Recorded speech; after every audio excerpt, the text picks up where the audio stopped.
বসন্ত মানেই রং, আর রং মানেই সরগম। তাই রঙের উৎসব হোলির সঙ্গে সঙ্গীতের সম্পর্ক আত্মিক।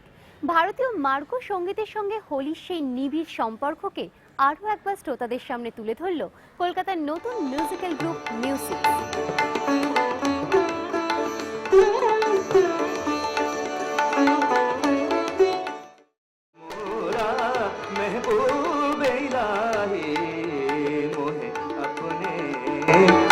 अपने ही रंग में रंग दे, मोहे अपने ही रंग में रंग दे, रंगीले तो साहिब मोरा महबूब इलाही। সম্প্রতি হোলি উপলক্ষে জিটি বিড়লা সভাঘরে ডেডলাইন মিডিয়ার উদ্যোগে আয়োজিত হয়েছিল এক মনোজ্ঞ সঙ্গীত অনুষ্ঠানের।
ওই অনুষ্ঠানে কণ্ঠ সঙ্গীত শিল্পী তৃপ্তি মুখার্জি আমাদের প্রতিনিধিকে জানালেন, দেশের পাশাপাশি বিদেশেও চর্চা চলছে ভারতীয় মার্গো সঙ্গীত নিয়ে।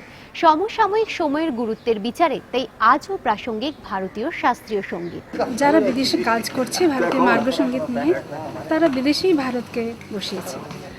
ভারতীয় মার্গো সঙ্গীত যেখানে আপনি যান পুরো দুনিয়াতে সব জায়গায় ঠিক মতন বিকশিত হচ্ছে। আমেরিকাতে স্পেশালি ইন্ডিয়ান ক্লাসিক্যাল মিউজিক আজকাল অনেক মুভিতে দেখবেন, হলিউডের মুভিতে ক্লাসিক্যাল মিউজিক ইউজ হচ্ছে।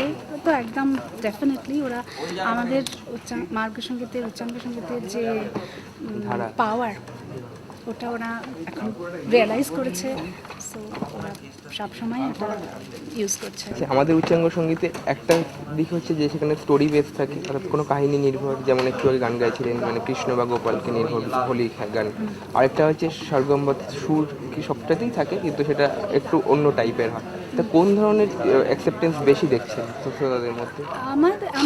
আমি যে ঘরানা মেওয়াতি ঘরানা ভাব প্রধান, ওখানে শব্দ খুব ইম্পর্ট্যান্ট। একটা শুধু সরগম তান তৈয়ারির যেটা ওইটাও অ্যাকসেপ্টেড, আর এটা তো ডেফিনেটলি এটা তো লোকের মনে থেকে যায়, ছুঁয়ে যায়। সো ডেফিনেটলি অ্যাকসেপ্টেড, দুটো প্রকারই।